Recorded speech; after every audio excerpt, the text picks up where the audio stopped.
Ito ang Broad Streamcast Communicators, ang naiiba at kakaibang plataforma sa digital broadcast. Mula Luzon, Visayas, Mindanao hanggang sa iba't ibang dako ng mundo. Broad Streamcast Communicators, ang sandigan ng sambayanan mula sa walang labis at walang kulang na pagbabalita, paglilingkod, maglalahad ng mga mapagbuong komentaryo at usaping pambayan para sa kapakanan ng karamihan. Broad Streamcast Communicators, tuwirang maglilingkod ngayon hanggang sa susunod na henerasyon.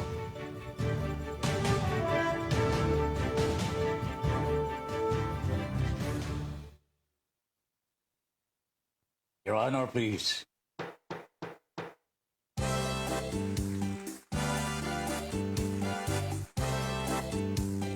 Philippines. Your Honor, please, pakinggan mo reaksyon at komentaryo. Hihimayin ni Ben Paimon ang bawat isyu. Your Honor, please. Mga kurang sa gobyerno, wala siya sinasanto. Mga baho ibibisto, kahit sino.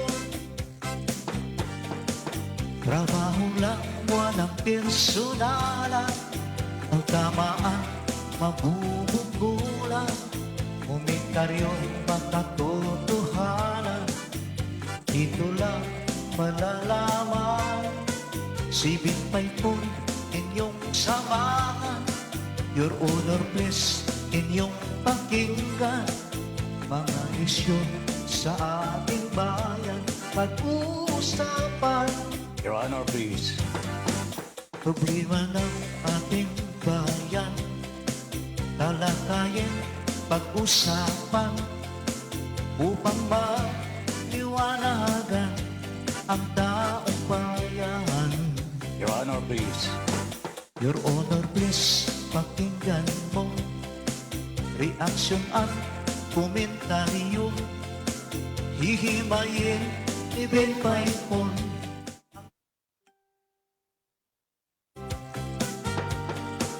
Trabaho lang, walang personalan. Ang tamaan, mabubunggulan. Komentaryo, makatotohanan. Dito lang malalaman. Si Binpay po inyong samahan. Your Honor, please, inyong pakinggan. Mga isyu sa ating bayan, pag-uusapan. Mga isyu sa ating bayan, pag-uusapan. Your Honor, please. Philippines.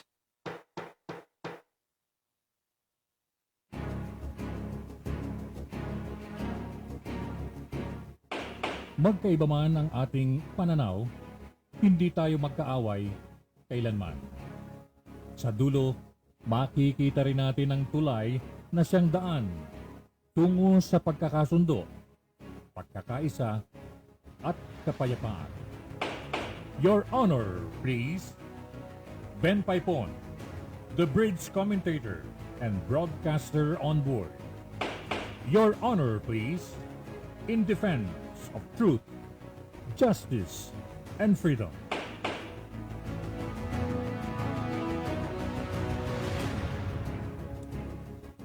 Philippines, good evening.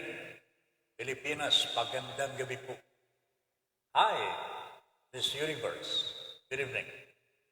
Ben Paipon po, welcoming you now to our program, Your Honor, please. Halina ho kayo. Live po tayo ngayon. After 4 days of vacation, eto ho tayo ha. Magsasama-sama tayo muli at ang nangunguna po ha, sa bumabati sa ating Your Honor, please. Kauna-unahang pagkakataon sa kasaysayan ng BSC, Broad Streamcast Communicators, si Mr. Edgardo Simon. Partner, ang ganda ha. Ang galing-galing mo, pare. Naungusan mo yung masugi doon nating mga taga-subaybay, si Ma'am Eve M. Ramos. Pangalawa po, sabi ni Mr. Simon, una ako, happy. Ayan. Sabi ni Ma'am Eve Ramos, good evening po, Sir Ben Paipon, Your Honor, please. Miss Universe, and to all BSC family, more power, stay safe, and God bless you. Yan si Ma'am Eve M. Ramos. At ang pangatlo, Chincha Buste, good evening po, Sir Ben. At Ma'am Lynn. Pang-apat, Junior Dal. Yan. Magandang gabi po sa inyong lahat. Sana sama kayo ulit dito sa ating paglilingkod bayan. Nawala po tayo ng 4 na araw. 2 araw po yung wala ho tayo sa Himpapawid. At ito po ang pangatlong araw na Wednesday po. Ano ba ngayon? Tama ba? Wednesday na po tayo ngayon. November 3. So, eto po tayo, Your Honor, please. Magpapalitan tayo muli ng mga kuro-kuro at mga komentaryo, mga pananaw po ng ating mga kababayan. At alam po ba ninyo, kasali na ho dito si Ma'am Angelica. Ma'am Angelica, good evening. Magandang gabi po sa inyong lahat sa BSC, Sir Ben. Your Honor, please, and Ma'am Lynn, Miss Universe, mabuhay po kayo at pagpalain tayong lahat ng Diyos. Ingat po lagi. Salamat po sa serbisyong publiko. At ang panglima, Catherine Calvin is watching. Talaga naman, nag-uunahan yung mga talagang matataliko natin at mga masusugid na taga-subaybay. Thank you very much for joining us again. At ngayon po, alam po ba nitong nakalipas na ilang mga araw, ang daming nangyari. Malalaking balita po. At talagang ako'y hindi ako mapalagay sa aking kinalalagyan na hindi po makipagtaras-tasan sa ating mga kababayan dahil malalaki yung mga balita. Una, yung bang pag-aproba ng COMELEC sa kontrata ng F2 Logistics. Nabalitaan na po ninyo ito, di ba? Ang F2 Logistics ay pag-aari po ng kaibigan ng Pangulong Rodrigo Duterte. Whatever they say, mga kababayan ko, the fact remains, friendship ito. Friend ng Pangulong Rodrigo Duterte. Itong si Mr. Uy, Dennis Uy, who owns F2 Logistics. Ito po yung kakontrata ng COMELEC na magdadala ho, magtra-transport ng mga vote counting machines from one province to the other. From voting places hanggang dito sa Manila ho, sila ang magdadala. Mag-warehouse and so on and so forth. That is their responsibility as far as contract is concerned. So, etong si Dennis Uy ay kilala na contributor ng Pangulong Rodrigo Duterte nang siya po ay kumandidato bilang Pangulo ng bansa. Okay? Dennis Uy reportedly, hindi po reportedly ito Ito po ay record ng COMELEC. Nagbigay po itong si Dennis Uy ng 30 milyones. Chicken feed lang yan. Chicken feed lang mo yan. Kasi sa ngayon, siya na rin po ang may-ari ng Malampaya. Malampaya. Yung oil natin, yung nagdridrill ng Lagiso. Malaking malaking gulo din ito, mga kababayan. Pero dito muna tayo sa F2 Logistics. Sabi po ng mga tagapagtanggol ng Pangulong Rodrigo Duterte at Dennis Uy, walang conflict of interest ito.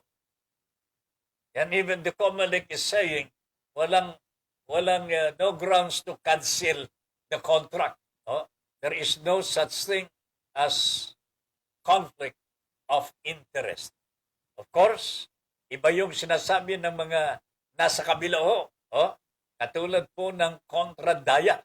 Oh, ito po yung taga-Basin at lookout ho ng taong bayan kung meron pong magsasabotahe, magdaraya o mandaraya sa darating na halalan. Yan ang responsibilidad naman po, advocacy ng kontradaya. Ayan.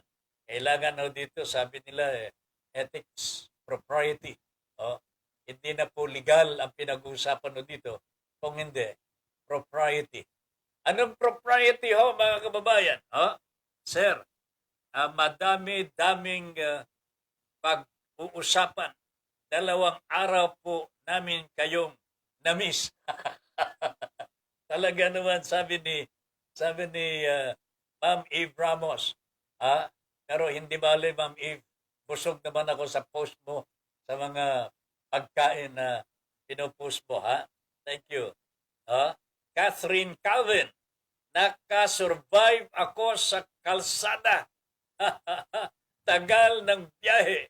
Sobrang traffic na. Present, principal. Catherine, thank you very much. I know you will. You will survive. Alam mo, traffic, galing din po ako sa labas ngayon eh. Nagpagawa kami ng mga cellphone natin dahil alam po ninyo, sumusuko na rin sila sa katagalan. Alam mo ninyo, natatawa ho yung mag-aayos ng mga cellphone. Oh?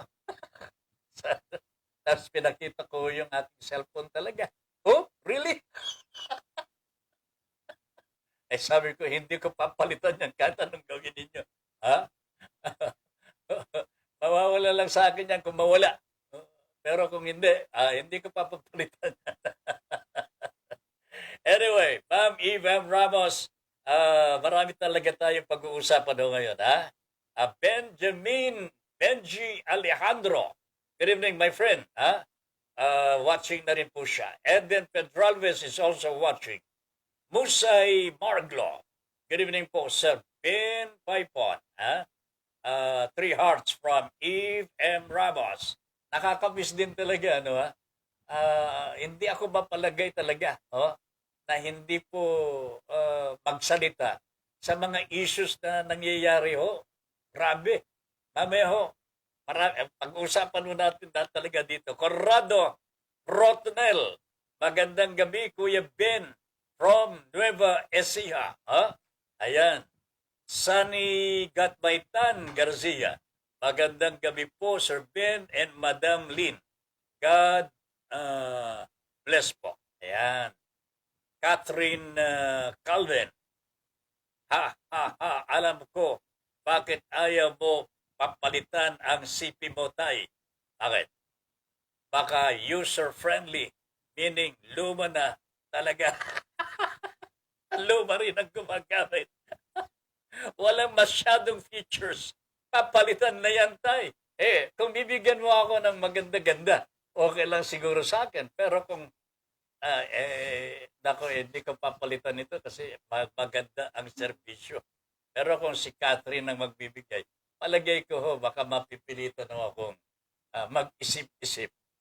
Napalitan na nga. Okay? Mercy Ong!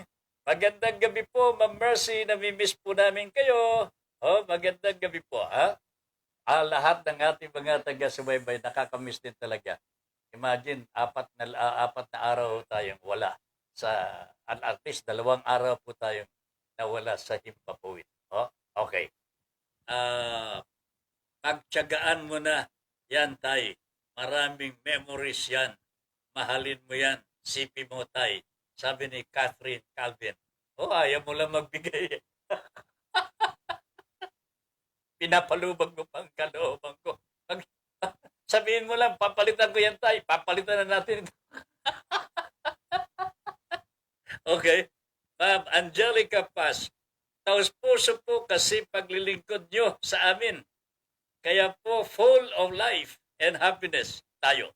Broadcasting to express, not to impress po. Salute, Sir Ben. I thank you very much. Alam po ninyo, yan po ang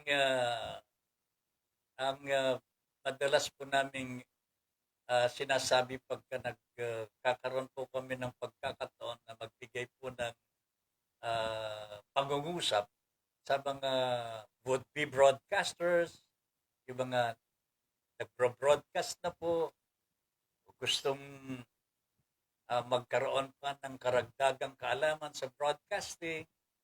Alam po ninyo, napakahalaga ho yung sinabi ni Ma'am Angelica.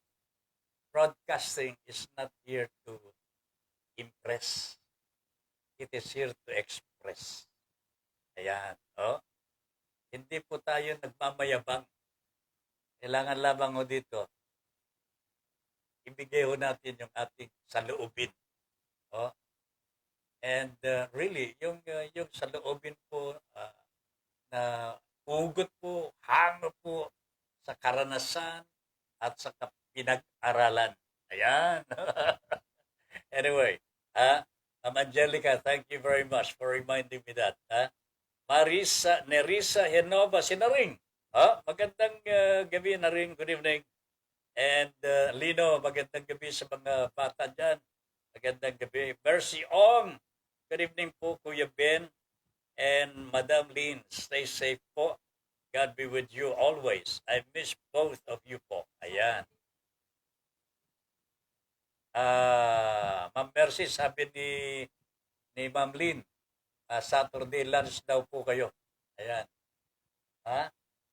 Gusto ba ninyong mananghalian? Kasama si Ma'am Lynn. Oh. At saka yung kung hindi pa palitan ni Catherine yung aking cellphone, baka hindi po ako makarating. Ayan. Okay, so Saturday daw po, Ma'am Mercy, merong pong pasabi dito si Ma'am Lynn na mag-lunch daw po kayo. Okay. Ayos. Now, balikan ho natin ito, Ito na po yung first issue natin. F2 Logistics. Ito po ay may conflict of interest, sabi po ng mga critics, no? Obviously, because of the relationship between the President and Mr. Dennis Oy. Galing ko sa Davao ito. Davao businessman po ito. Pero Chinese. And syempre ho, nakilala po niya ang ating Pangulo sa matagal na panahon. Nung tumakbo bilang Pangulo, nagbigay po ng 30 milyones. Which is not an easy money ho, mga kababayan. Okay? If not for the friendship, hindi po magbibigay ng ganyang kalaking halaga. At kung may kaakibat ho, ang friendship na yan, hindi po natin alam. Pero lumilitaw na po ngayon sapagkat nabibigyan po ng talagang favored contracts ang Dennis Uy na ere. Meron siyang Malampaya, meron siyang Comelec. Ang Comelec po ang napakahalaga. Pero yung Malampaya, mahalaga din mamaya pag-uusapan doon natin yan. Ito kasing Comelec contract of Dennis Uy. Kung makaligtas man po ang Pangulo at Dennis Uy sa conflict of interest, okay lamang ho yun. Kanya nga lamang. Kung titignan ho natin, ito'y halalan. Ito'y pangmatagalan ang epekto nito. 6 na taon ho ito. Either paghihirap or ginawa. Kung marig ang eleksyon, tapos ang bayan. Maririg ang eleksyon kung may gagawin na hindi tama ang namumuno. Hindi rin po pwede na dayain ng nasa kabila sapagkat wala ho silang kapangyarihan na makasilip man lamang sa mga ballot boxes. Okay? So, ito po ay nasa puder ng tagapamahala ng ating bansa sa kasalukuyan. At nagkataon ho, ng mamamahala ho dito, kakontrata po ng COMELEC ay kaibigan pong matalik or business partner ng Pangulong Duterte. Which means there is undue advantage already for the President. Sabihin nila hindi naman po kami mandaraya ho eh. Eh wala naman po siguro maniniwala. Oh. sa karanasan ng mga Pilipino ho, sa mahabang panahon, sa mahabang panahon, ang may gawa ng hindi po tama tuwing merong halalan, eh siyempre po, yung nasa katungkulan. Especially so, ang kakontrata ng COMELEC, which is supposed to safeguard the sanctity of the ballot, kadikit po ng Pangulong Rodrigo Duterte, malamang sa hindi malamang, merong pong gagawin na hindi ka nais-nais. Whatever that is, malalaman ho natin sa susunod. Pero ang masakit po dito, mga kababayan, natapos halimbawa ang halalan, may ginawang milagro. May nagreklamo. Hindi pinansin ang reklamo. Tinuloy ang bilangan. Iprinoklama ang nanalo. Ang nanalo, administrasyon. What happens? Yan. What happens? Mabuti sana kung yan po ang kagustuhan ng taong bayan. Eh paano ho kung hindi ganon ang lumabas? Hindi po yung gusto ng taong bayan. It is not the choice of the Filipino people, but the choice of politicians. Ayan. Ito po ang problema po natin na haharapin. Hindi ko po alam kung ano ang dapat gawin ng ating mga kababayan, mga Pilipino ho, kung ganyan ang mangyayari after the election. That is why I think the COMELEC should really do something about this one. Huh? Wag sabihin po ng COMELEC kasi sinasabi there is no ground. There's no ground to cancel the contract. Categorical na ho itong sinasabi ng COMELEC sa pamagitan po ni Mr. James Jimenez. Ang sabi po ng Contradaya, we call on propriety, ethics, mga kababayan. Sa bagay ho, pag pinag-uusapan ang batas ho dito, walang ethics ho. Pero kung isaalang-alang ho natin, ang kagandahang asal at presensya ng ating Panginoong Diyos, ay hindi po pwede, kahit may batas ho tayo, kung hindi po naaayon sa tama ang nangyayari, ay hindi po tama ho, masama ho ang mangyayari. So ito ho, panawagan sa COMELEC, panawagan po ng taong bayan. Pag-aralang mabuti ang relasyon na ito, the contract that was entered into between the COMELEC and Dennis Uy, F2 Logistics. Tama po ba ito sa tingin ng COMELEC? Tama po ba ito sa tingin ng taong bayan? Tama po ba ito sa tingin ng ating Panginoong Diyos? Yan ang hindi natin pwedeng pakialaman ho, mga kababayan. Pero kung ang result nito ay masama, kailangan umiyaw ang taong bayan. That is our first issue for today. Mag-comment po kayo ho, mga kababayan. Tama po ba na sabihin po ng COMELEC walang conflict of interest ito? There is no ground to cancel the contract. Tuloy ang kontrata between Dennis Uy and the COMELEC at sila ang tagapamahala ng pag-distribute, pagdadala ng mga balota sa mga presinto all over the Philippines. Alam naman po ninyo ang ibig sabihin nito. Pagka hawak-hawak mo ang lalagyan ng balota, delikado to, mga kababayan. Merci Ong! Good evening po, Kuya Ben Paipon and Madam Lynn. Stay safe po. God be with you always. I miss both of you. Pangit po, signal ninyo po. Pangit ba? Ha? Alright. Anyway, please let us know yung mga ibang mga nakikinig in other places para mai-correct po natin sa lalo madaling panahon. Medel Fabro, 100%. Oh, good evening. Conflict of interest.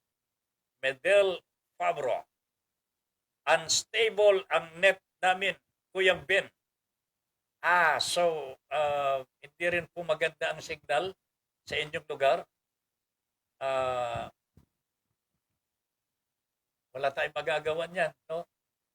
Pero ang pinakamasama kung ang internet ko dito ang magkaroon ng diferensya. Tapos tayong lahat. Okay. Relax lang ng konti. Jomar Maymar. Watching na po si Jomar. Good evening po, Sir Ben. I'm watching po. I thank you very much. Mary Hilma Wong is watching. Good evening, ma'am. Medel, mukhang dami lang si Dennis Uy ng isang tao po, Kuya Ben. Di po kayo. Hindi ako.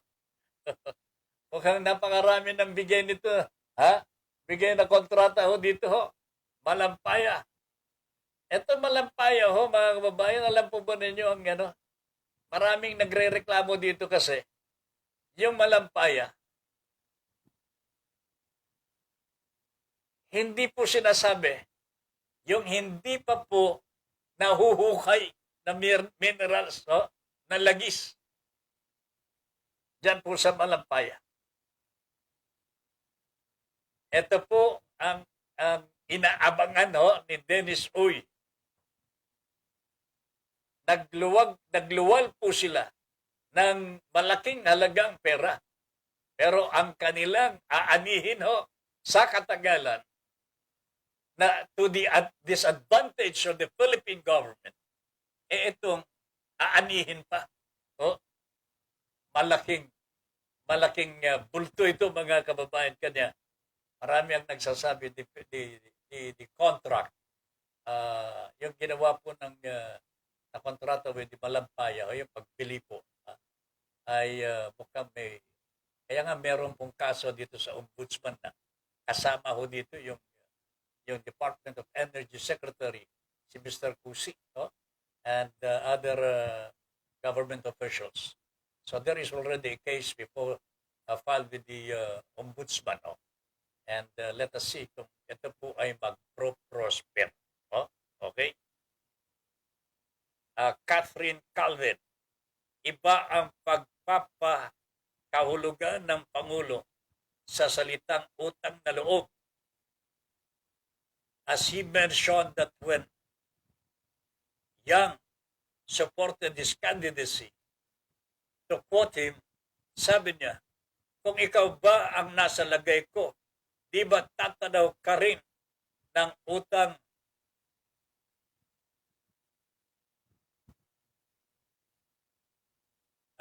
na loob? He said this in one of the interviews. This is blind loyalty and it makes us blind. Wala ng ethics at hindi na ito kilala ng mga tao. What are we teaching our children?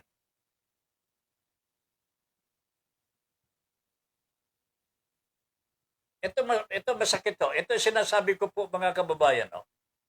When a candidate is supported by businessmen,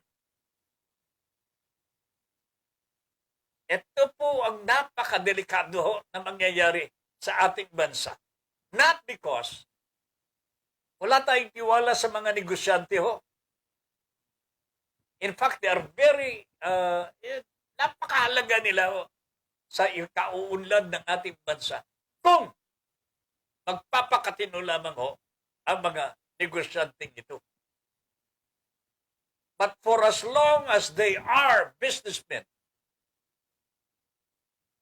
ang primary goal ng negosyante is not to render service, but to make profit. At kapag ka nanalo ang kanilang manok, kasi may manok yan minamanok nila yung isang kandidato, kaya mayabang yung kandidato na meron pong 5 mga malalaking negosyante na tinatangkilik ang kandidatura ng isang kandidato pampangulo ngayon. Alamin po ninyo kung sino yan. At pag-aralan ninyo mga kababayan, sapagkat kapag kayang kandidato niyan, ang pinanalo natin, ang loyalty niya, sabi nga ni Catherine, ang loyalty po niya,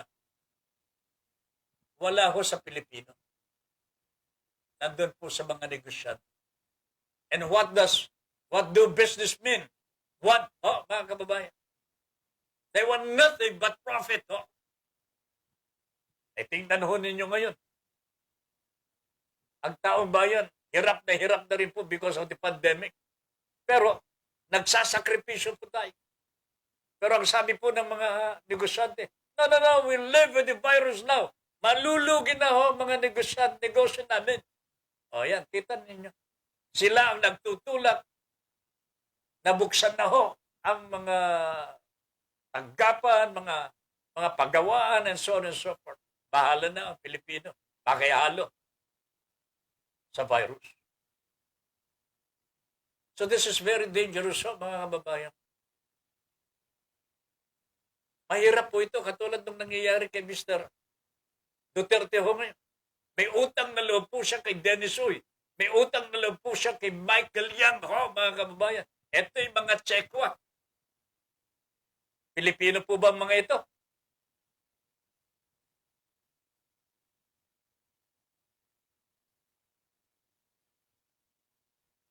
Nagbabayad po ba ng buwis ang mga ere? Bakit pa ako magbabayad ng buwis? Naglalagay naman po ako sa Pangulo ko. This is another story, mga kababayan. Pero kapag ang namamahala ng ating bansa ay tangan-tangan sa ilong ng mga negosyante, mga kababayan, then we will have formally all over the government. Formally, mga kababayan. Alam po ba ninyo, merong grupo ng mga auditor, mga marunong sa budgeting, mga volunteer people ito. Ang sinasabi po nila, wala po sa just the tip of the iceberg yung nangyayari po dito po sa Farmally. Dapat tignan ng ating pamahalaan yung procurement service na binastos binabuyo ng inilagay na tagapamahala ng PS-DBM, at that is in the person of Mr. Christopher Lau.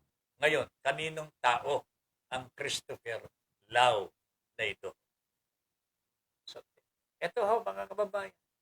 Ito ang mangyayari sa ating bansa, sa ating buhay, kung pababayaan natin ang relasyon ng negosyante at politiko. Nakakatakot ito sapagkat kapag katangan ng mga negosyante ang pinuno ng ating bansa,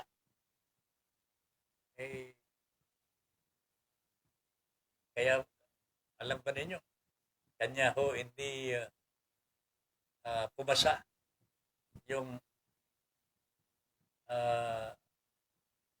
endo problema ng mga manggagawa. Kasi ayaw ng mga kapitalista Nadiktahan po ang Pangulong Duterte. Hindi po ba? Pangulong Duterte ang nagsabi nung siya po ay nangangampanya. Pag nakaupo ako, ang unang gagawin ko, wala ng contractualization dito sa Pilipinas. O anong nangyari ho? 6 na taon na ho ngayon. Wala pa rin po yung pangako. Drugs, illegal drugs, corruption, lalong lumala ho, mga kababayan. Lalong lumalala. No? Nakakaawa na po ang ating bansang Pilipinas. At kapag pinabayaan pa po natin ito, pinabayaan po natin na pamahalaan po ng Dennis Uy Company, F2 Logistics, ang lalagyan ng mga balota ho natin. Delikado ang lagay ho natin, mga kumbayan. Sako-sako na po ang kanilang mga pera. Sa kanila pa po ang lalagyan ng balota. O saan tayo pupulutin ho niyan, mga kababayan? O, saan po tayo pupulutin? O, magsalita ho kayo, mga kababayan ko. Magsalita na ho kayo sapagkat kapag pinabayaan po natin ito, ay delikado talaga ang lagay ho natin. Catherine Calvin, humihina ang volume. Oy, Miss Beautiful, baka humihina daw po ang volume natin. Ha? Hindi naman daw ho dito. Mukhang ang internet service po may problema ho. Ha? Pagtyagaan muna natin, ha? Basta pinadidinig ko kayo, okay lang ho yun. Huwag ko kayo magre-reklamo, ha? Kasi walang magagawa si Tata Ben po dyan. Oh? Dito, meron kaming monitoring sa on-air broadcast to natin. Ang monitoring ko namin ay maayos naman po ang broadcast. Ito problema ho, sa iba't ibang mga lugar, kapag humihina ang signal ho natin, that means hindi po yung internet ni Tata Ben ang may problema, hindi po yung signal ni Tata Ben ang may problema. Yung may problema, yung internet sa inyong lokasyon. Tama? Tama ba yan? Okay. Marunong na po ba ako? Okay. Armando Dugo. Ha? Sino ang makapangyarihan? Ang gobyerno o mga ahensya ng gobyerno? O ang taong bayan? Alam mo, Mr. Dugo, sir, alam naman po natin lahat. All power emanates from the people. That is our constitution. Pero napakalungkot po sapagkat sa salita lamang ho yata ito. Kinakaawa po tayo ng mga politiko. 10 ng kanilang mga patron. Alam po ba ninyo kung sino yung mga patrono nila? Yung mga negosyante na nagbigay sa kanila ng pera para sila po ay manalo sa halalan. Hindi ka naman talaga mananalo kung kakaunti ang pera mo. Di ba? Kanya nga po, mga kababayan, this time, gawin ho natin na makatotohanan yung probisyon ng saligang batas po natin that the power of the government emanates from the people. Sa atin ang gagaling po ang kapangyarihan ng gobyerno ho. Ipamalas ho natin, ipakita ho natin, patunayan ho natin na ang kapangyarihan ay nasa mga Pilipino, nasa taong bayan. Itong darating na halalan ho, mga kababayan, ipatunayan ho natin yan. Ha? Kasi kung hindi natin mapapatunayan ho ito at hindi natin ipaglalaban ang karapatan ho natin at mga kalayaan ho natin, ang demokrasya ho natin, ha?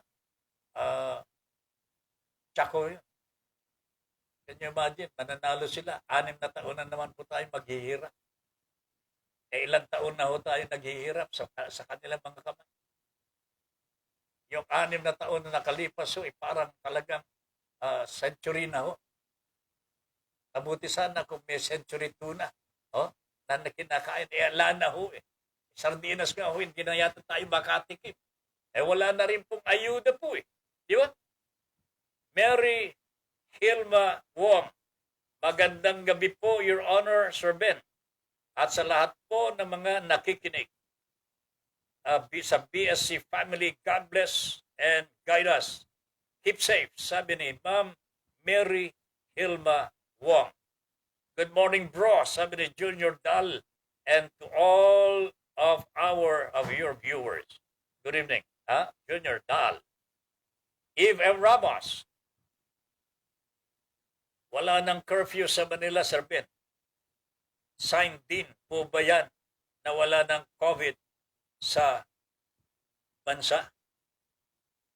Mabuti na banggit mo ito, Eve. Pag-uusapan muna natin ito, ha? Kanina ho, kausap ko si si Dr. Guido David sa Radyo Pilipino. At sinasabi po sa atin na talagang pababa na ho ang COVID natin sa ating bansa. As a matter of fact, ang COVID, bilang ng COVID po today, hindi ko po alam kung nagbago na ngayon kanina kasi wala ako dito. Pero kaninang umaga 2,303 ang COVID cases dito po sa buong Pilipinas. Okay? So mababa na ho ito. Ang problema lamang, ang sabi po ng Octo Research, mabagal po ang pagbaba ng COVID. Which means, may problema ho, kahit papaano.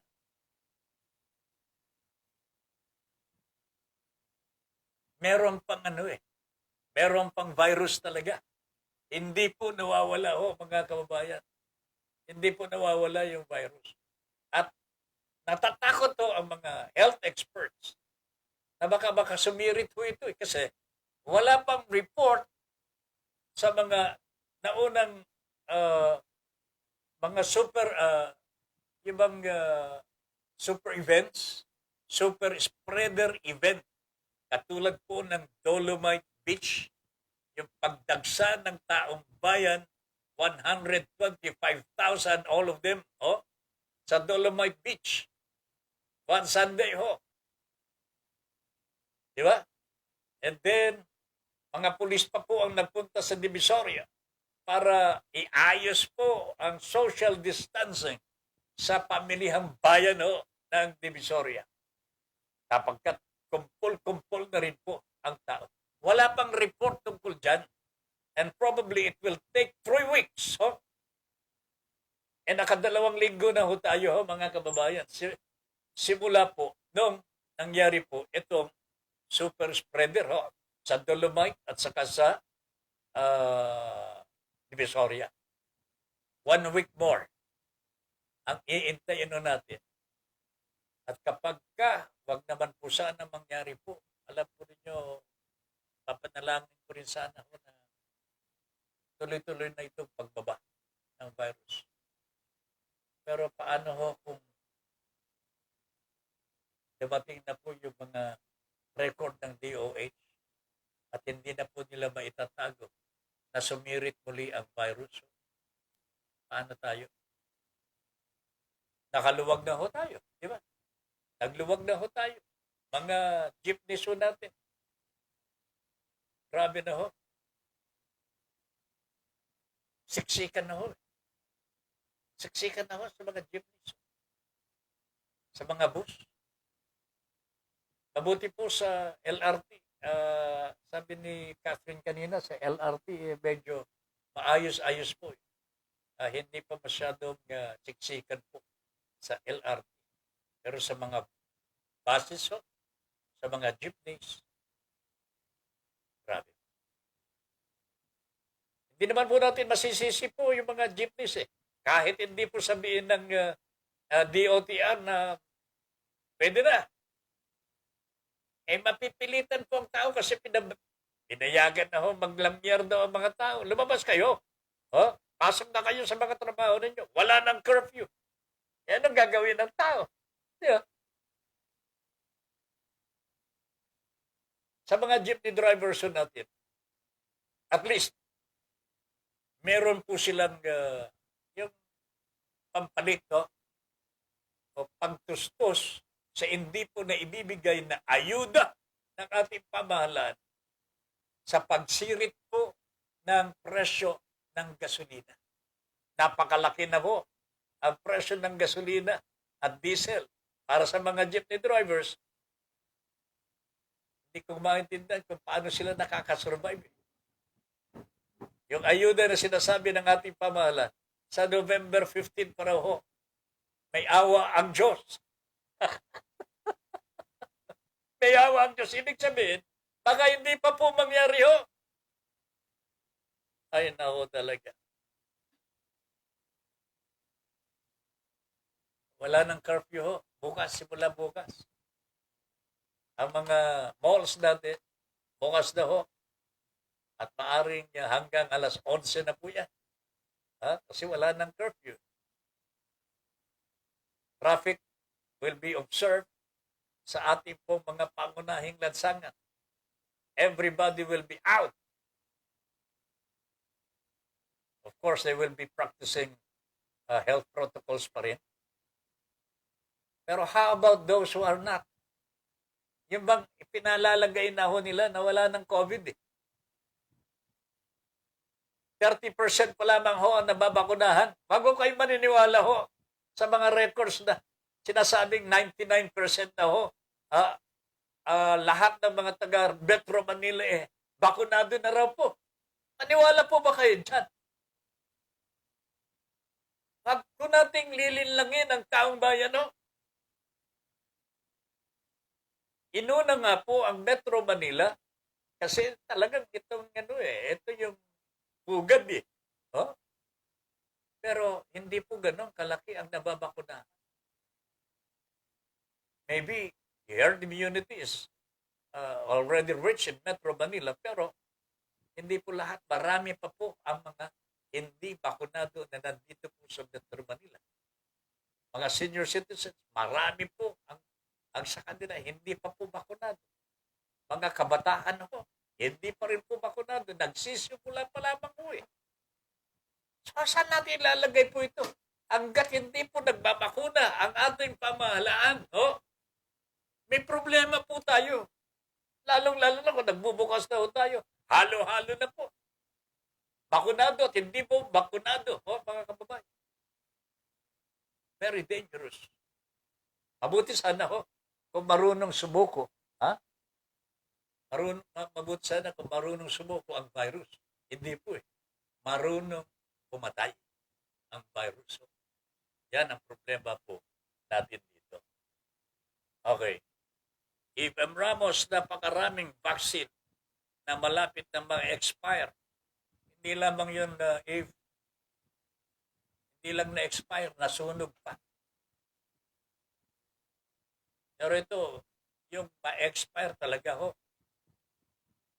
Bakit po pinababayaan? Napakaraming vaccine na malapit nang ma-expire. Pero napakarami pa din unvaccinated. Hindi kaya yung mga nasunog na vaccine ay sinadya lamang sapagkat expired na at ipinalabas na lamang na nasunog. Nagtataka lang po at napapaisip. Who knows, my friends? Baka nga ito'y totoo. Kasi ayaw pong sabihin po ng Department of Health na nag-expire yung mga bakuna. Kapag sasabihin na nag-expire, sigurado tanggal po si Duque sa pwesto niya. Dito na po siya, hindi na po maaawat ang Pangulo sasabihin, Duque, alis dyan! Ayun na. Kasi hindi ko maintindihan ito mga kababayan. Bakit po? Yung lalagyan, yung imbakan po ng pinakamahalagang bagay sa buhay ng mga Pilipino ngayong pandemya ang sa masusunod. Tama si Eve. Baka ito'y sinadya.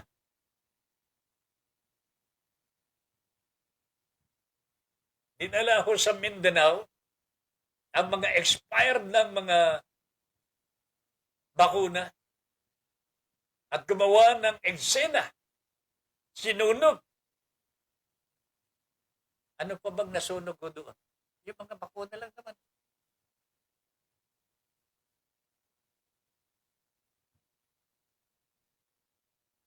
Sa totoo lang, hindi ko naisip talaga ito. Pero salamat, binuksan mo ang kaisipan ho ng taong bayan. Maybe this is true. Because ang dami po, 2 milyon po doses ang ma-expire. 3 araw na lamang ho, mag-expire na ho. And hindi na po may kakalat yan sa mga LGUs. So probably,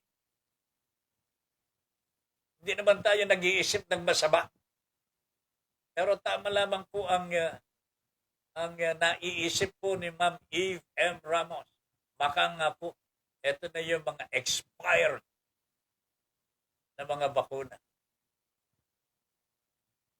Na para hindi po makasuhan, mapagbintangan na super negligent ho sa trabaho. Ayan, sinunog na lamang po. No? Imagine ho, sabi ni Ma'am Eve, 150,000 doses po ang nasunog sa Zamboanga del Sur. Sa Pagadian po ito. And you know what? Parang baliwala lang po Wala nang ugong. Wala na hong balita. Wala nang investigasyon. Bakit po ganito, mga kababayan?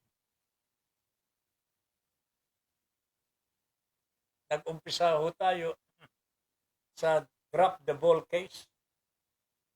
Kanya nabalan po ang pagdating ng mga bakuna dito po sa ating bansa. Kanya ngayon po 30% pa lamang po nababakunahan sa buong Pilipinas. So, pagkatapos ito, 150,000 po nasunog lang.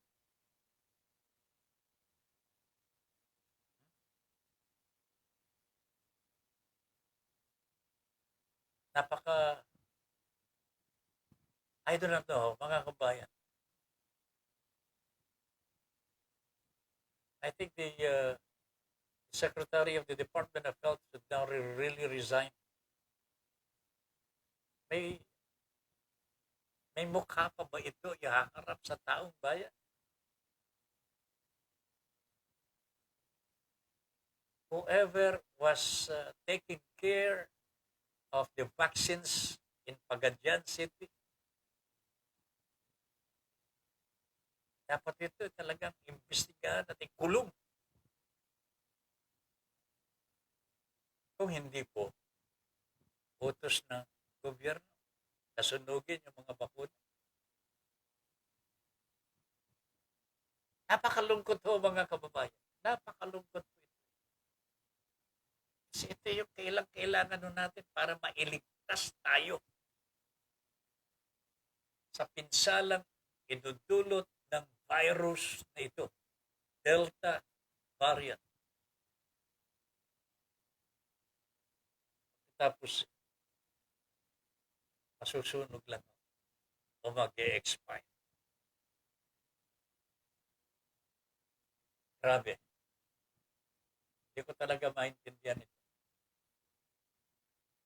At parang walang nangyari ho kay Pangulong Duterte. Hindi man lang ako kumikibo.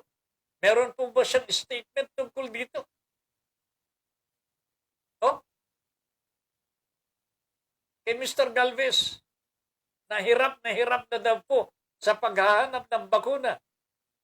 Then all of a sudden, 150,000 sa kanyang pinaghirapan na iparating dito sa Pilipinas. Oh? Only goes out in flame. Oh? Masusunog lang.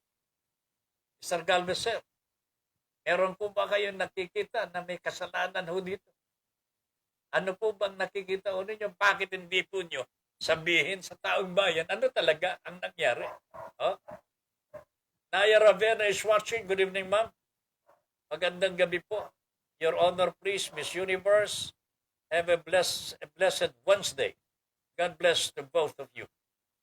And with you too, Ma'am Naya Ravenna. Lillian Gabriel, a blessed Wednesday po. Tata Ben Paipon and Miss Universe. Stay safe and healthy. Hello, Kuya Andy Lauzon. Hi, Boracay. God bless us all. God first. God sharing na po. Ayan. Thank you very much, Ma'am Lillian. Hello sa mga Lodi ng Bayan. London Quartz, Rafael Rocco Diglasan Jr., Taylor Duratem.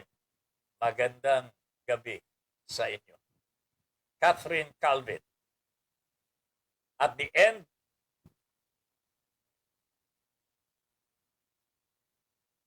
whatever support they have given shall be rewarded as a form of gratitude. May mali kaagad. Ang tawag dito suhol. Yan ang delikado, lalo kung ang kapalit ay labag sa sinasaad ng batas. Now, tao ang nagbabayad sa mga masasamang gawain nila. We have to go out and work because we have debts to pay na gawa ng gobyerno. There's another word here that has a lot of meaning to me and to the Filipino people. Death. Hindi po yung death as in Todos Los Santos o kahapon po yun, mga kababayan. Debt. D-E-B-T. Utang. Oh. Ano ho tayo nagkautang ng 12 trillion pesos? Ngayon ho, 12 trillion pesos na po ang utang po natin, pangloob at panlabas. 60%, 70% domestic debt. 30% po panlabas. Marami pong nagsasabi yung utang ho natin ginamit daw po sa bakuna. Pero kung tatanungin ho natin, nasaan yung bakuna? Nasaan yung bakuna? Oh? Eh ano pang pinaggamitan ng pera? Eh meron din pong sariling allocation po ang Kongreso eh. Billion ho. Ibinigay lamang po sa Parmali. Ibinigay lamang sa Shushu. Shushuan. Oh? Parehong incheck ho ang may-ari. Oh? Paborito ng Pangulong Rodrigo Duterte po, mga kababayan. Masakit ho dito eh. Hindi pa pinapanganak yung apo ni Catherine. Ha? May utang na. Alam po ba ninyo ang nature po ng mga utang na ito? The Philippines have to pay. The government has to pay on time ho. Pagka nag-renege o kaya lumiban ho, may katumbas na penalty ang Pilipinas po, mga kababayan.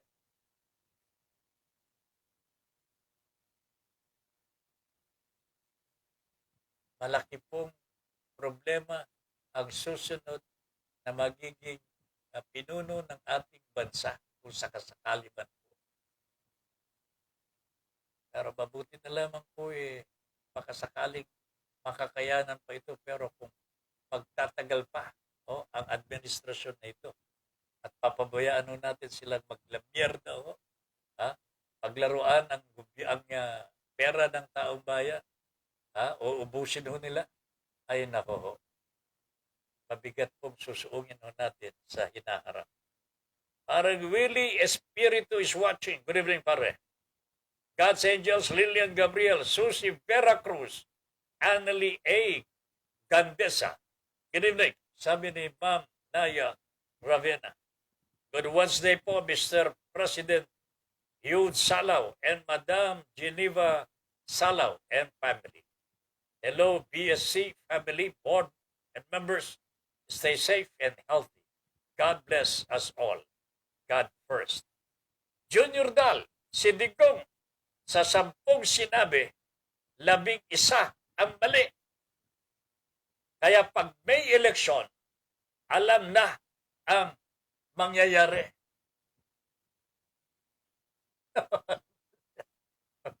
Grabe na ito. Kokok Giovanni Pinuela is also watching from New Jersey. Armando Dungo, pwede na bang alisin ang contractualization upang mabuwag din ang mga uring mga hiring agency at nang magkaroon muli ng boses ang mga manggagawa. Ang benepisyo sa contractualization ay napupunta lamang sa mga naitayong hiring agency. Unfortunately, ang nabiyayaan nyo dito, yung sinasabi ni Mr. Dungo, hiring agency, but not the workers. Maalala ko po yung ito, kasagsagan po ng contractualization. Ito po yung mga tindera po ng mga malls. So, nakakaawa po ang mga ito. Every 6 months, nagbabago po ang kontrata ho nila.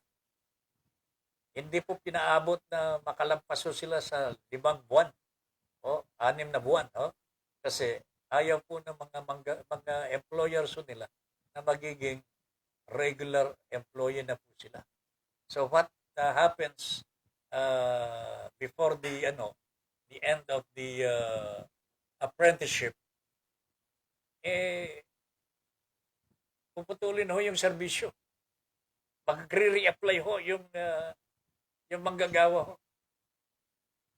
At dito po nangyayari yung mga pag-aabuso sa mga kababaihan ho natin. Marami po nagre-reklamo ho. Hindi pinapansin ng ating pamahala. Pero ang mabigat na hindi po na ibibigay sa ating mga manggagawa, under contractualization po, wala ho silang wala silang yung tenure of service. After 5 months or 6 months, tapos na ho yung kanilang kontrata. Panibago na naman.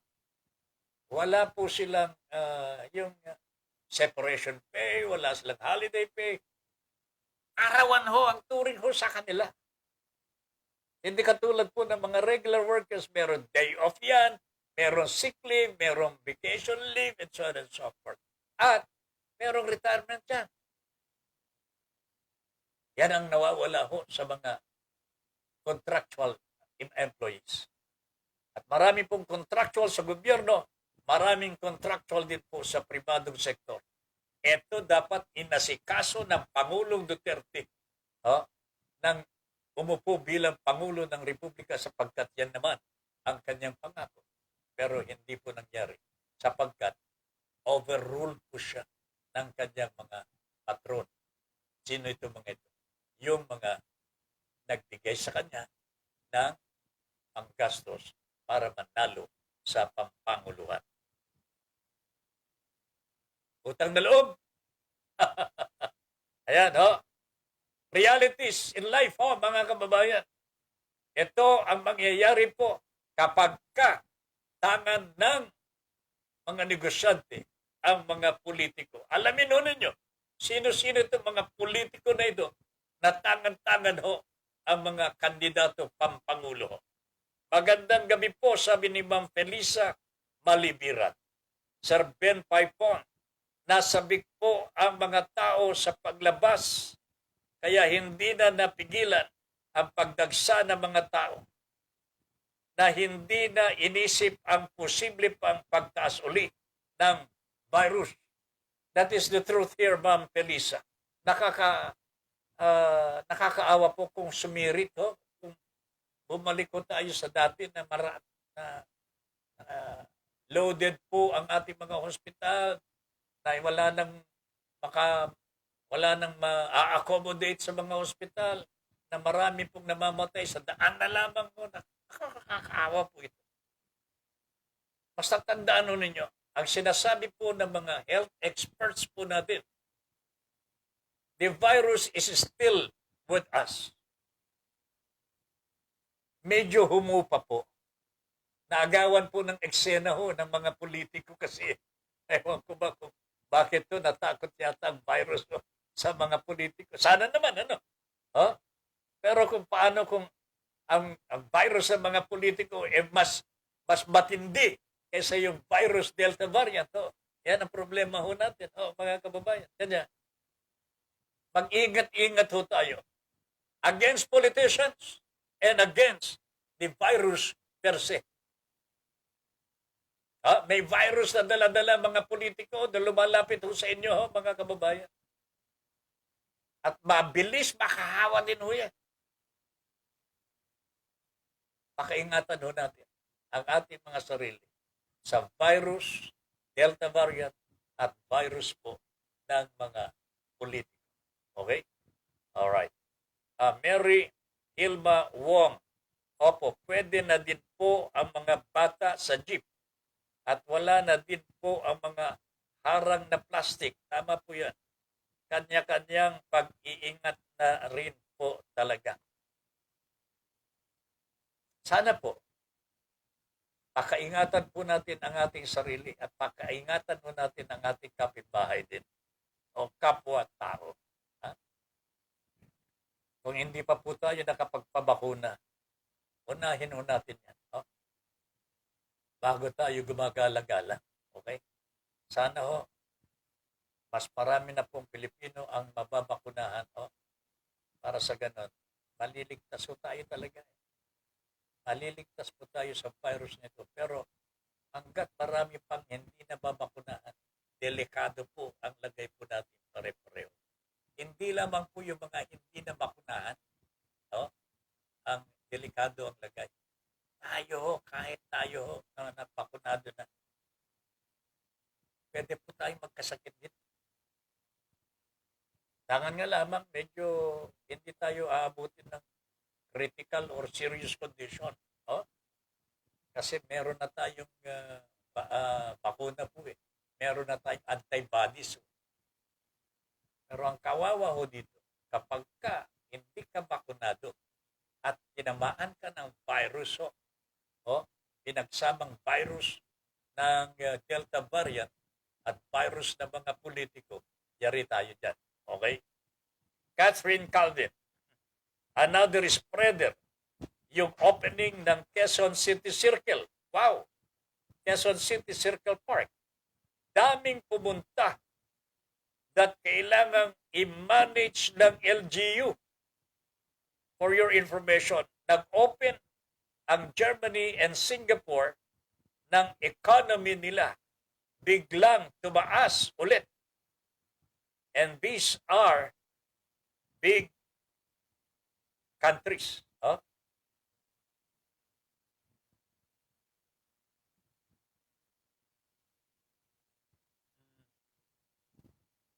Kumpara sa Pilipinas. Pero tayo, nagwawala sa kaunting kalayaan dahil sa pagbaba ng COVID. Wala ng curfew. Option na lamang ang face shields. Wala ng barrier sa jeep at buses. 70% na ang capacity sa public vehicles. Ang saya. Zombie na. Hindi nagkulang ang OCTA and medical experts. Tao na ang problema or maybe kulang sa ayuda. Ayun Ito masakit dyan talaga pagka sumirit ang virus Angelica Paz is still watching. Angelica, good evening ulit. Patas Balita, Sir, Padre. How are you, my friend? Watching na po si Patas Balita. Mercy Ong, kailan po tayo magkikita?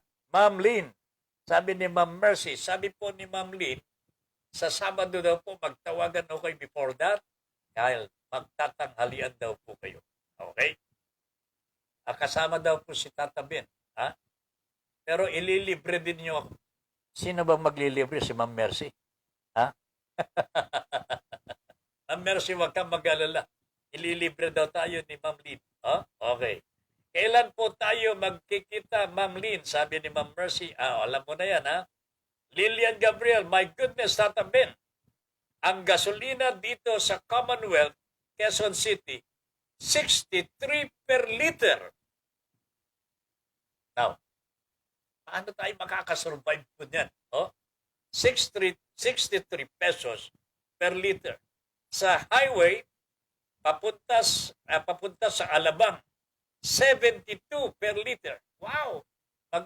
Magkakaiba. Tata Ben, ano na po ang ganitong pamumuhay sa bansang Pilipinas kung gasolina tataas?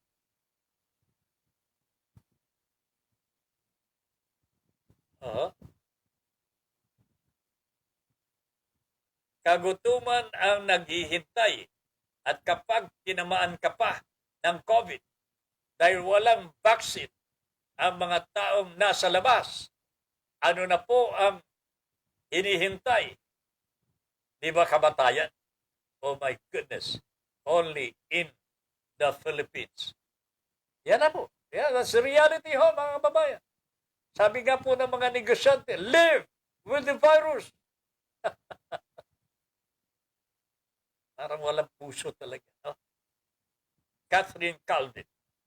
Tama kung minsan mag-isip ng masama dahil ginagawa nila tayo ng masama. So let it be.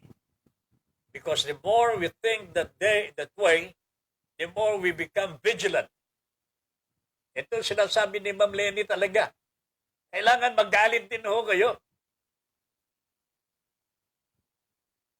Hindi po pwede yung amin na lang ng amin ho sa gusto ng mga politiko na corrupt ho. Hindi po pwede pabayaan ho natin ang ganitong kalagayan. We have to say no to them already.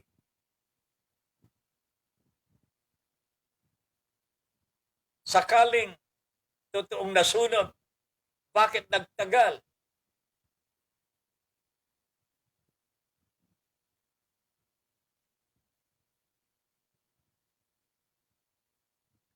Bakit nagtagal sa imbakan? Kung binigay agad sa tao, kahit papaano, napakinabangan. And now, LGU is telling its people not to worry at mapapalitan agad. Wow! Really talaga. Catherine Calvin, thank you. Para baliwala ho yung nangyari. 150,000 doses of Pfizer ho ito eh. And Moderna pa ho yan eh. Naabo. At anong sabi ng gobyerno? Huwag kayong mag-aalala, mapapalitan naman yan. Pero tingnan ho ninyo, pinanggalingan ho yan. Binayarin ho natin. Inutang ho natin, pambayad ho dyan. Hindi ko alam kung yung mga ibinibigay po na donasyon, ikinarga pa po sa utang ho natin at ibinulsa ang donasyon. Oh my goodness. Ano ba ito nangyayari ho, mga kababayan? Really, hindi ko maintindihan. Ang laki-laki po ng budget to. From Bayanihan 1, Bayanihan 2, di ba? Ang laki-laki ng budget na binigay ng gobyerno. Kongreso ho nabigay niyan. Pero at the same time, lumulobo naman po ang utang ho natin palabas. Ay, ano namang nangyayari? Mr. President, anong nangyayari? Armando Dumo, nasa mga sasakyan o nasa bodega ba ang mga nasunog na bakuna? May video o larawan ba ng nasunog? Just asking. That's also a good question. Hindi natin alam ho kung nasunog talaga. Naabo. Wala po bang natira? Hindi po ba ito yung mga bote, vials? Hindi ko maintindihan ito. Naabo ba lahat to? Wala po bang picture man lang? Tama ka, Mr. Dugo, sir. Tama ka eh. Tama ka. Yan ang kabutihan sa mga listeners po natin at tayo na nasa broadcast. Nagpapalitan ho tayo ng mga kaalaman. Wow. Natututo ho tayo eh. Talaga nag-iisip po pare-pareho eh.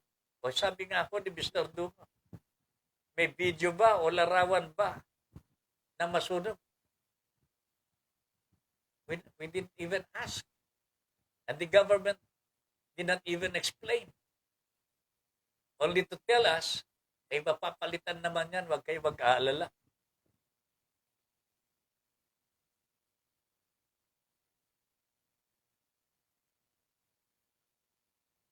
Marami naman po ang ating gobyerno ho.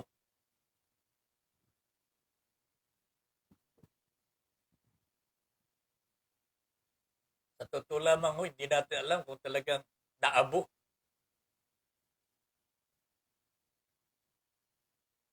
Is there any way na wala po bang mga reporters ko doon sa inangyarihan ng sunog? Nasaan ang Inquirer? Nasaan ang Rappler? Nasaan ang GMA7? Nasaan ang Teleradyo? Kapamilya? Oh, where are you? Wala po bang nakakuha man lamang ng footage sa nasunog? O baka pinagbawalan ho kayo?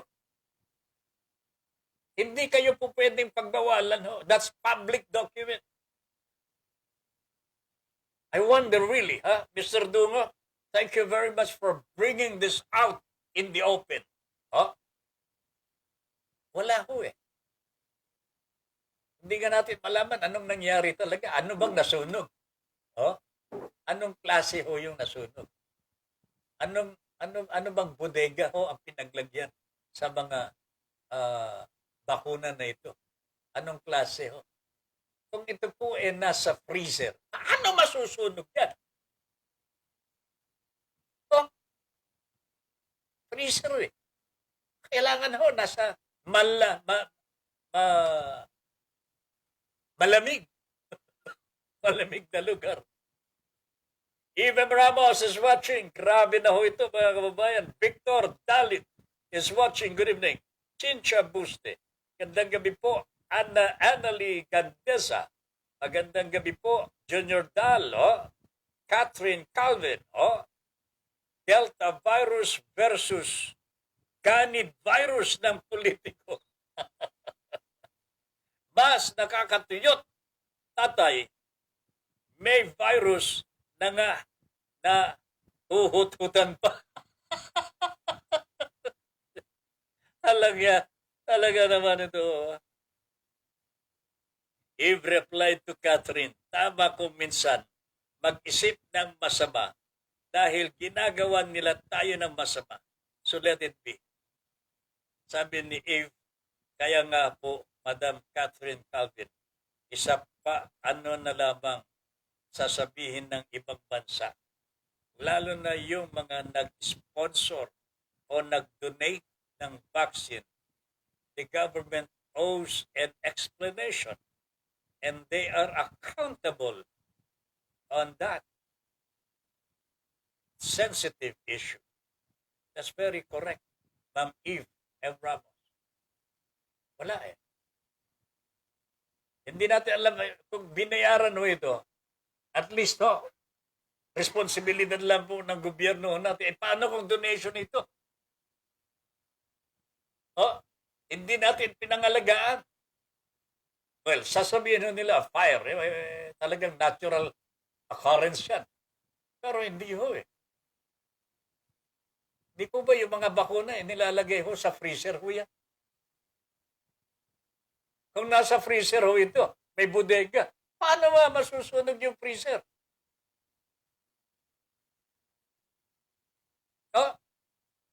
Tama nga siguro, sabi ni Catherine. Si Catherine ba ang nagsabi? Si Eve. Makakako ito yung mga expired. Pagkatapos sinabi ho nila, sinasunog na para makaligtas po sila sa pananagutan. Jesus Christ. I don't like to, yung bang mag-i-speculate tayo, mag-iisip ng masama. Pero ito na sinasabi ni Catherine at ngayon, si Eve Ramos, masama nang ginagawa nila dito sa atin. Dapat kumibo tayo eh. Dapat tayo kumibo, mga kababayan. Oh? Philip Terones is watching. Good evening, sir. Magandang gabi po. Okay? Okay, magpalamig tayo ng kaunti, ha? Babalikan na natin yung mga pinag-uusapan na natin. May isa pang malaking issue na nangyari po nitong bakasyon ho natin. Ito paglipat po ng malaking grupo daw ho na tumutulong po kay Manny Pacquiao. Oh, Manny Pacquiao. Ang grupo ng MP Nation. Oh, nagkataon po mga kababayan na kakilala, kaibigan din po natin ang namamahala ho dito, si Mr. Danny Enriquez. Oh. Siyempre ho, nagkasiraan na ho ito. The group of Danny Enriquez, MP Nation po ang grupo nila. At yung siyempre grupo ni Manny Pacquiao, kailangan ipagtanggol din po niya ang kanyang sarili sa mga atake ho ng MP Nation. Napunta po ang MP Nation sa kampo po ni Kaisko. Hindi ko po alam kung tinanggap na po ito, pero mukhang winelcome po ni Mr. Isko Moreno ang tropa ni Danny Enriquez. Pero may sinasabi po sila na baka nga raw po mag-join forces si Isko Moreno at Manny Pacquiao. Pero the way things are going, mga kababayan, I wonder kung tatanggapin po just like that ni Isko Moreno ang grupo ng tumiwalag kay Manny Pacquiao. You know why?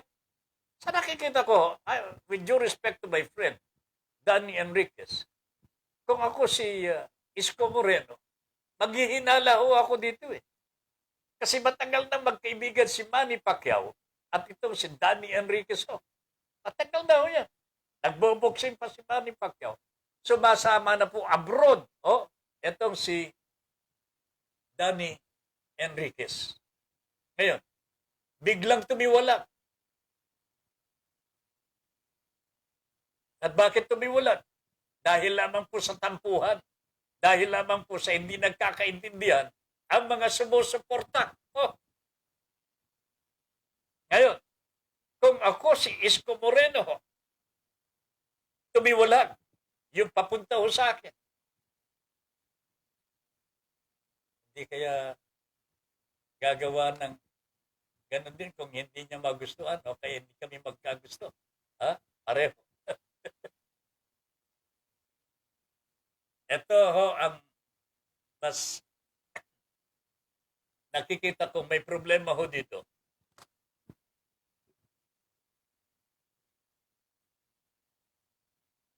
Itong MP Nation ni paring Danny Enriquez. Kung talagang gusto nyo maglingkod doon, I don't know, pero you have to clear your name. Linisin po ninyong sarili ninyo. Linisin po ninyo ang mga sinabi po sa inyo ng grupo ni Manny Pacquiao. Alam po ninyo, ang taong bayan, tiwala ho kay Manny Pacquiao. Kahit ganyan-ganyan po si Manny Pacquiao.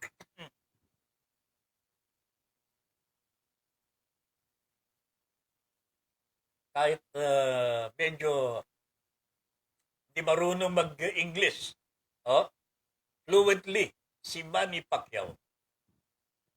Tiwala ho ang taong bayan sa katinuan at pagmamalasakit ni Manny Pacquiao. And it would be very difficult to break that. Hindi po pwedeng sabihin ninyo na si Manny Pacquiao ganito, hindi kami iniintindi. Palagay ko, medyo mahirapan ho tayong kumumbinsi sa taong bayan na Manny Pacquiao would renege from whatever na pagkasunduan ng grupo. Baka naman nag-iisip lamang po ang MP Nation ni paring Danny Enriquez. Mas gusto nila ng mas matunog, napunta ho doon. Pero alam ko po, kung talagang may pagkaganid din ho ang grupo ni Mr. Isko Moreno, siyempre susunggaban po ito. May grupo din ho yan. Diba? Kaya lamang ho, with due respect to my good friend Danny Enriquez, kung ako naman po si Isko Moreno, aaralin ko muna ano ba talaga ang naging sikreto. Bakit tumiwalag ang Danny Enriquez, ang grupo ni Danny Enriquez kay Manny Pacquiao. Sabi po ni Danny, collegial decision. Collegial decision yan grupo nila yan Pero hindi po nila kuha lahat. In other words, meron pong natira na nanatili po kay Manny Pacquiao. So, hindi ko po alam kung tinanggap na po ni Isko Moreno ang tropa ni Mr. Danny Enriquez. Pero sana pag-aralang mabuti ito. At bigyan din po ninyo ng buwag ang pagpapaliwanag ng tropa ni Manny Pacquiao sapagkat gaya po ng nasabi ko po, Manny Pacquiao is not corrupt. Matino po si Manny Pacquiao. Hindi ko sinasabing hindi matino. Ito si Danny Enriquez, mga kababayan. Wala akong sinasabi po ng ganyan. Pero naniniwala po ako na mabuting tao po. Mabuti ang kalooban ni Mr. Manny Pacquiao. Okay? Approve? Alright. Another issue mga kababayan ko. Pardon me for bringing this out because it has something to do with our profession. Pag 21 na na broadcaster ang pinatay sa panunungkulan pa lamang ng Pangulong Rodrigo Duterte. I'm referring to a broadcaster dyan po sa Davao na pinatay last Saturday ng ewan ko po kung sino pumatay dito. Masakit ang nangyari mga kababayan sapagkat binaril 6 na beses sa loob mismo ng kanyang tinitirhan, inuupahan na ba? Si Ginoong Orlando Dondon Dinoy, reporter po ito ng DXOM ng Kidapawan. Namatay po with 6 bullets on his chest. Head and body. Hindi lamang po siya reporter siya po ay correspondent din po ng Newsline Philippines. At nag-anchor po siya sa Energy FM. Sa makatuwid po talagang broadcaster po ito. Pag 21 na po siya na pinatay sa panahon ng panunungkulan ni Mr. Duterte. Alam po ninyo mga kababayan, nasa kamay na po ito ng media security po ng Malacanang under Mr. Edco. I have listened to their pronouncements on the air bilang balitaw at sinasabi nilang iimbestigahan pero hindi po naaalis yung kanilang pagsasabi na itong mga media men kasi yan, kung kani-kanino sila yung ba may bias Pagka ganun na ang usapan dito, malilihis na yung investigasyon Parang binibigyan na ho natin ng dahilan ng pagkamatayo at hindi na po iimbestigahan. Malungkot ito sa mga pamilya po ng pinatay. E paano kung hindi work-related yung pagkamatay? Justice should be given the victim. Kanya, itong media security ho natin na nasa Malacanang under Mr. Edco, sana ho, zero in on the motive. Huwag ko dating sabihin na, na black timer kasi. Reporter kasi. Bias kasi siya. Huwag naman ho gano'n. Wala matatapos yun. Kawawa ho ang mga reporter ho. Paano kung hindi totoo? Hindi po iniimbestigahan mabuti. Halimbawa ho, eto si Dinoy. Meron po siyang ang nagbabayad do sa kanyang programa ho as a black timer isang politiko. Masama po ba yun? Masama kung meron siyang kinakana na yung bang wala sa lugar. Kumbaga sa talagang attack and collective. Masama naman ho yun sa broadcast mga kababayan. Hindi po ganun ang broadcast. Pero hindi masama na may magbayad sa programa na pinamamahalaan mo. Okay? Ang maging masama kung nagpagamit ka na at gagamitin po yung profession mo para gumawa ng masama. Yun. But, kailangan matukoy. Sino ang pumatay? Yan lang naman sa akin Sino po ba ang pumatay? Is it enough na sasabihin natin? Kasi binayaran yung programa niya. Ito, naggagawa sa radyo. Pinagtatanggol siya ng gano'n. Sino ang pumatay? Alangan naman nagbayad sa kanyang black time ang pumatay dito. Somebody else. Sinong inaatake po nitong pinatay? Ba't hindi imbestigano yun? Halitawin sino po ang pumatay. Kung may dahilan ang pagpatay dito. Kung aayon sa batas ang pagpatay. May due process po ba? Ito pinatay Walang kalaban-laban Ibig sabihin, kung pulis ang pumatay dito, EJK extrajudicial killing. Kasi wala naman pong baril yung pinatay Nasa loob po siya ng bahay. Pinatay, binaril. 6 na beses. Sinong bumaril? Bakit hindi yan ang tukuyin? At wag yung sabi, nagla-black time kasi. Reporter kasi. Bias kasi siya Hindi po ganun.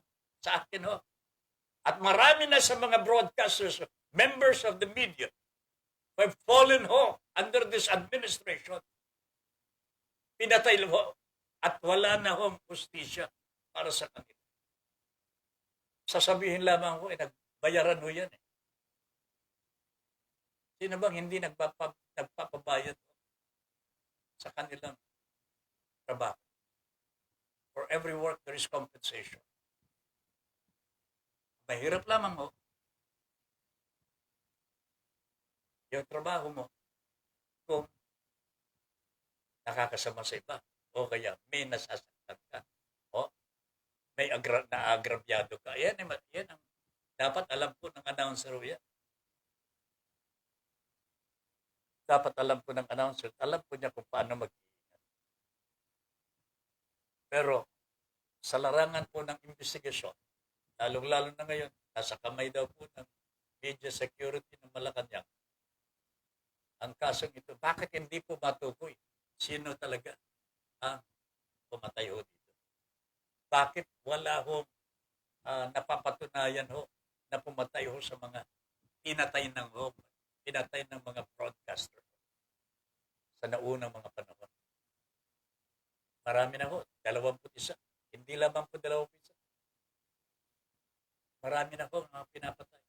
As a matter of fact, top 10 ho ang Pilipinas. Most risky place for journalists ang bansang Pilipinas. Yan po ang ranking po ng bansang Pilipinas. Nakakatakot daw kung manirahan sa Pilipinas kung ikaw ay journalist. Journalist, broadcaster, halos pareho na rin po yan. Okay? Areglado. Alam po ninyo mga kababayan, minsan may mga fake news na ginagawa po ng mga nasa media din. Katulad po nung minsan po, reporter po ng DZRH, kung batikusin po niya, si Ma'am Lenny Robredo,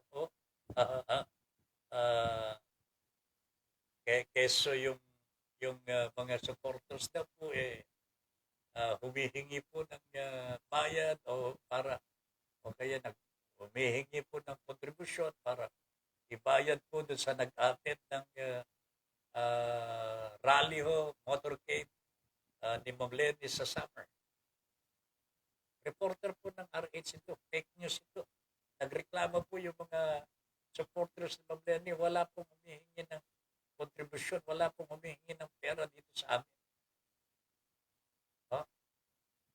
Alam po ninyo, yung ganyang trabaho ng isang reporter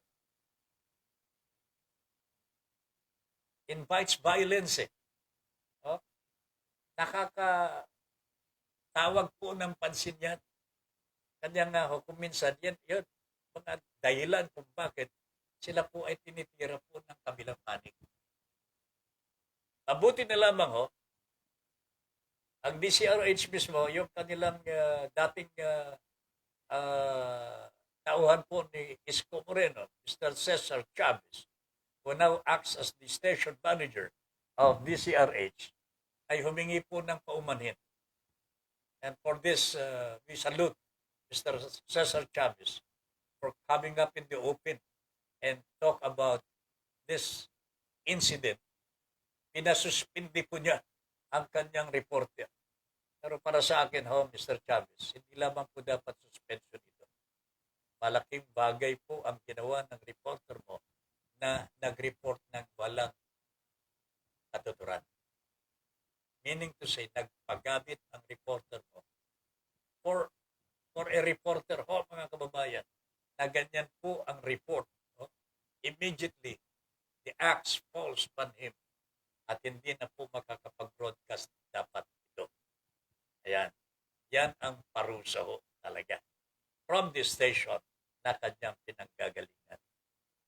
So, suspended lamang itong reporter po ng DCRH at hindi ko alam kung hanggang kailan siya masususpindi. But he has committed a crime. Dapat walang kapatawaran ito kung tutuusin natin. Mga kababayan. Alright. Balikan natin yung mga Delta virus, sabi ni Catherine Calvin,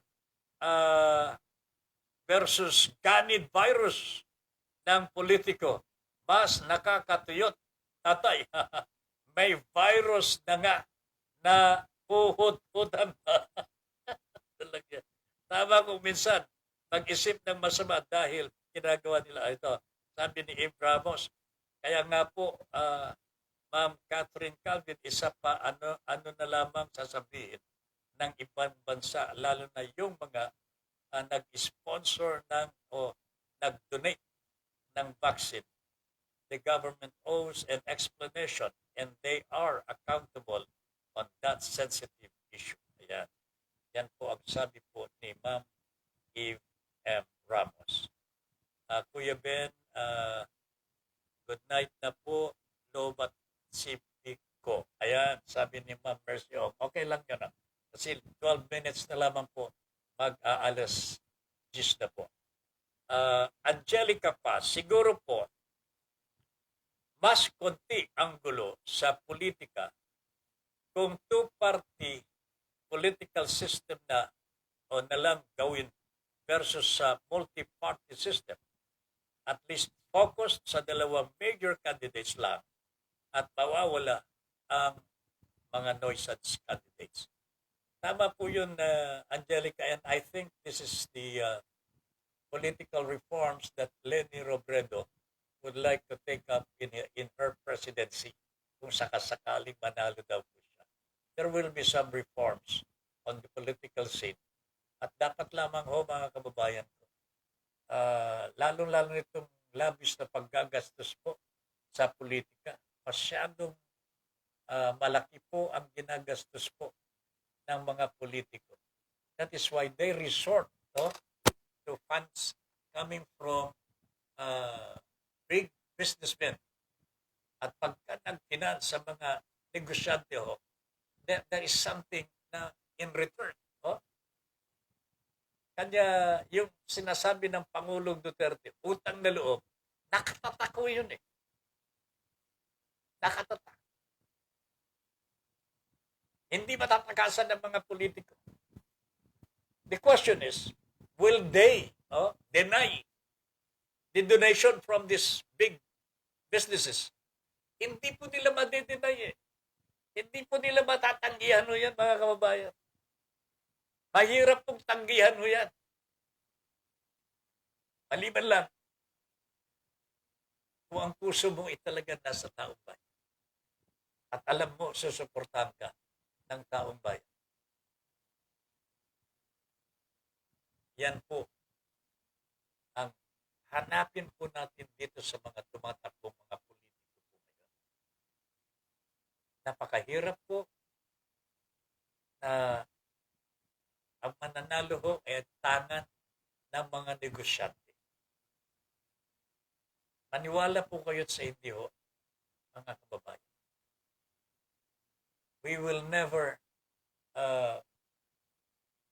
hindi po tayo makakaalis sa ganitong kalagayan. Ang gut hostage po ng mga negosyante, ang mga politiko po natin. Tingnan ninyo itong pagtaas po ng presyo ng gasolina. Bakit walang magawa ang ating gobyerno?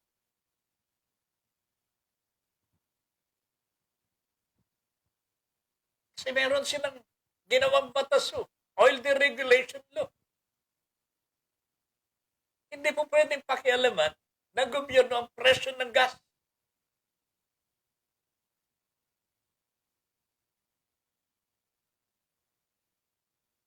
Meron silang po pwedeng galawin yung excise tax. Pero kailan pa?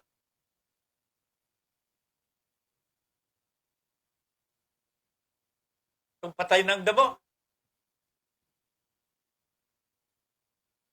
Malungkot ho mga kababayan. Kababayaan po ng gobyerno, tumataas ang presyo ng gasolina. How about the prices of prime commodities, public services, mga kababayan? Ito, sabi ng kausap ko kanina, presyo ng karne sa Commonwealth, yan kina Ma'am Lilian Gabriel. Jesus Christ. Nako, hindi na po abot kaya ho. Baboy, isda, gulay. Lahat po ito. Kulang na lamang po sabihin ng Department of Agriculture. Mag-import na tayo ha. Which would add another layer of burden to the Filipino people, including mga magsasaka, mga mangingisda po natin. Hindi naman po mahirap balansein po ito. Political will ang kailangan natin dito. Talagang pagmamalasakit po sa bayan natin, sa kapwa natin mga Pilipino. Ano bang po pwedeng gawin ng Department of Agriculture dito sa mga gulay-gulay?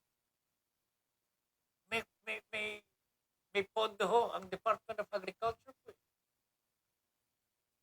Problema ho ng mga maggugulay, yung kanilang pagdadala ng mga gulay ho nila sa mga pamilya. Pwede naman po pakialaman ng Department of Agriculture ho yan. So many ways of skinning a cat. Ang problema lamang kung ayaw ho. Department of Trade and Industry.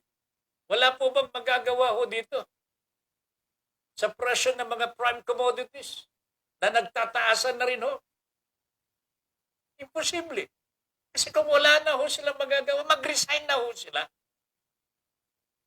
Sa totoo lamang ho, mga kababayan, it is their duty, responsibility to find solutions to these problems. May pandemic ho tayo, mga kababayan. Bakit pababayaan ho nila? Hindi na po makalunok ang taong bayan. Wala nang malunok. Wala nang maisusubo eh. So anong mangyayari pagka wala, hindi na makakalunok? Di tigog. Di ba? Ricky Tisoy, condolence to the family. Kaninong pamilya, Padre? Ha? Sinong namatayan? Lilian Gabriel is watching. Doy Del Castillo, Padre. Magandang gabi po. Good evening, my friend. Si Doy Del Castillo is heard every day. Pagkatapos ni Alan Obrero, papasok si Doy alas 3 ng hapon. Okay? Mel Rodelio Militante, good evening, ladies and gentlemen. I am late. Yeah, I know you're late. It's almost 10 o'clock, my friend. Ricky Tisoy, pre, may na-resolve ba sa dami ng media killing? Every admin may pinapatay. Sa totoo lamang, walang nalulutas. Walang nalulutas. Kaya walang silbi. Ito, media of, security. I don't know. I do not even know din eh. Kasi wala naman pong nasusolusyonan. Wala naman pong nabibigyan ng hustisya po, ng katarungan. Bakit? Patay na nga ho yung broadcaster, sinisisi pa. Ayan naman ang lumilitaw sa kanila eh.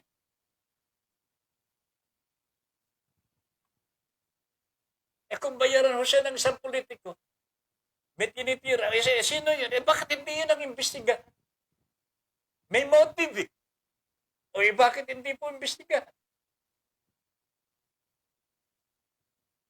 Grabe talaga ho. Pero this is the administration of Digong.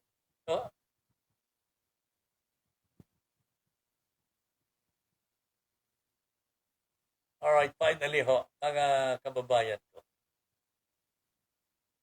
Meron pang isang issue na lumabas din po itong nakaraang bakasyon natin.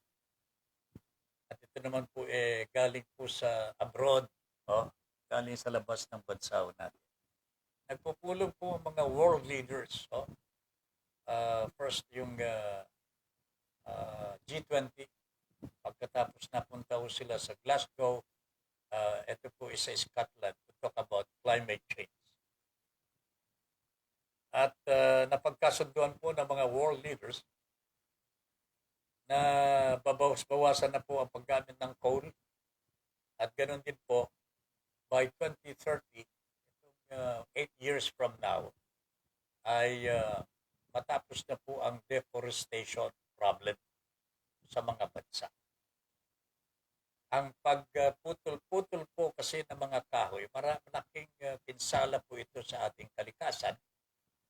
At syempre apektado po ang klima pagkawala ng puno sa mga kabundukan. Dito po sa Pilipinas, grabe po. Nandyan po yung mga illegal loggers. Nandyan po yung mga nagkukwari. Nandyan po yung mga nagkakaingin. At hindi po nababantayan ang ating kabundukan at kalikasan. Mapapansin po ninyo ho, mga kababayan, kung may bagyo, hindi na po ordinaryong bagyo mga ito eh. No? Malalakas ho eh. Matitindi po ang binabagsak na ulan. Hindi katulad po nung araw na kayang-kaya pa ng ating mga kababayan. No? Kahit barong-barong lamang ho, nakakaligtas pa rin. Pero ngayon ho, nandyan yung landslide, nandyan po yung flooding, yung talagang rumaragas ako ang tubig na nanggagaling po sa bundok. Hindi po nangyayari ito nung araw. But why is this happening? Kasi ho, wala nang nag-aalaga sa ating kabundukan. Local government units, including the national government, allow businessmen to chop off the trees, kalbuhin ang ating mga kagumbatan ho, o kaya ng mga minerals nandyan po sa kabundukan. Wala na hong proteksyon ang ating kalikasan. And this is what the COP26 would like to do. Ayos po ang lagay po ng ating pag-aalaga sa ating kalikasan para makasurvive po tayo. At mananatili po na ligtas sa anumang kapahamakan ang ating planeta mundo. Okay?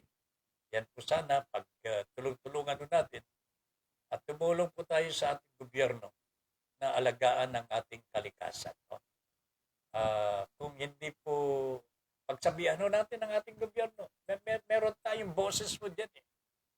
Kapag sobra-sobra na po ang pagluluwag nila sa mga nagkukwari, pag nagkakat ng mga puno, mga kababayan, sabihan natin ang ating pamahalaan, national or local government, at palitan natin sila kung hindi po sila makikinig. And this election is our moment in time, mga kababayan.